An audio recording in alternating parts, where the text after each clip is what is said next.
नमस्कार मित्रांनो, मी गजानन इंगमिरे आपले सर्वांचं यूट्यूब चॅनलमध्ये स्वागत आहे। आजच्या ह्या व्हिडिओमध्ये मी आपण झटका मशीन कशी इन्स्टॉल करायची हे आपण या व्हिडिओमध्ये पाहणार आहोत। आपण पाहू शकता मित्रांनो, ही झटका मशीन आहे, हे सोलर पॅनल आहे। झटका मशीनमध्ये या पद्धतीचं सोलरचं पॅनल लावायचं आहे। सोलर पॅनल लावल्यानंतर आपल्याला इथे हा लाईट लागतो भगव्या कलरचा। हे सोलरचं ऑप्शन आहे। सोलरच्या खाली आपण सोलरमध्ये प्लग लावला आहे।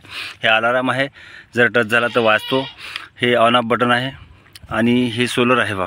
या सोलरच्या मागच्या साईडला अशा पद्धतीची वायरिंग आपल्याला करायची आहे।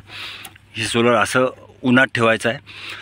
आणि मित्रांनो, सर्वात महत्त्वाची जी काळजी घ्यायची आहे ती गुटके या पद्धतीनुसार इन्स्टॉल करायचे आहे। हे लाकूड लावल्यानंतर असं बांधून घ्यायचं आहे।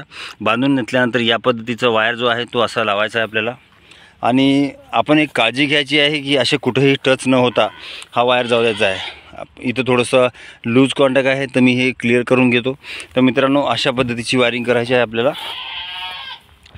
ही वायर जो आहे, हा एक वायर जो चालला आहे अर्थिंगला या पद्धतीनुसार, आणि दुसरा वायर जो मेन वायर आहे तो असा या वायरला जाऊ द्यायचा आहे। आणि हा वायर जो आहे, हा वायर आणि हा वायर टच करून आपल्याला कनेक्ट करायचा आहे। तर मित्रांनो, अशा पद्धतीची आपल्याला वायरिंग करायची आहे।